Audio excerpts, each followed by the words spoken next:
श्रद्धेय आचार्य श्री दोनों महापुरुषों की सूक्ष्म उपस्थिति को प्रणाम करते हुए और मेरे साथ यहाँ पर आए हुए इस राजस्थान पूर्व के भारत स्वाभिमान के हमारे बहुत ही निष्ठावान और निरंतर सदैव पुरुषार्थ में लगे हुए हमारे राज्य प्रभारी आदरणीय श्री अरविंद जी, युवा भारत के राज्य प्रभारी हमारे संदीप जी और इस पूरे चोमू में संरक्षक की भूमिका, एक अभिभावक की भूमिका निभा रहे हमारे आदरणीय डॉक्टर जी और साथ में हमारे राज्य कार्यालय से आए हुए हमारे कर्णपाल जी और इस पूरे चोमू में योग की अलग जगह रहे हमारे बहुत ही निष्ठावान। सेवा सबसे बड़ी सेवा, जो भी हम सेवाएं कर रहे हैं उन सब में जो सबसे बड़ी सेवा योग की सेवा। आप देखो इस पूरे समाज में सब अलग अलग प्रकार की सेवाएं कर रहे हैं। कोई बेटी पढ़ाओ सेवा कर रहे हैं, कोई स्वच्छता अभियान की सेवा कर रहा है, कोई भ्रष्टाचार मुक्त भारत बनाओ की सेवा कर रहा है। सब अपने अपने स्तर पर अपनी अपनी सेवा कर रहे हैं, लेकिन इन सब में सबसे बड़ी सेवा योग की सेवा क्यों है?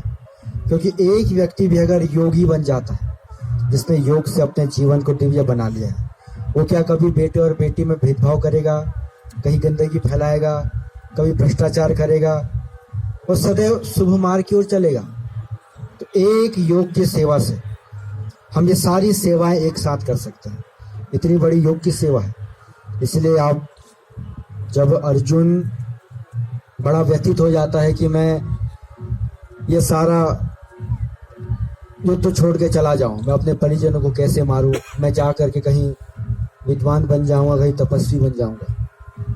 तो तब भगवान श्री कृष्ण क्या कहते हैं उसको कि तपस्विभ्योऽधिको योगी ज्ञानिभ्योऽपि मतोऽधिकः कर्मिभ्यश्चाधिको योगी तस्मात् योगी भव अर्जुना।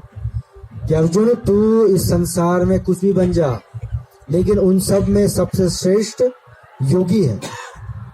पहले योगी बन। क्यों? हम लोग किस्मत को कोसते रहते हैं, अरे मेरी किस्मत खराब है इसलिए मैं ऐसा नहीं कर पाया, या ये नहीं हो पाया क्योंकि मेरी किस्मत ही खराब है। देखो, हमारी किस्मत किसी की खराब नहीं।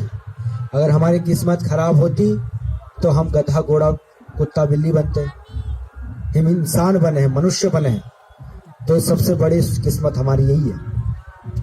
तो सबसे बड़ा सौभाग्य हमारा कि भगवान ने हमें मनुष्य जन्म दिया। इस सारे 84 करोड़ योनियों में से सबसे बुद्धिमान मनुष्य शरीर।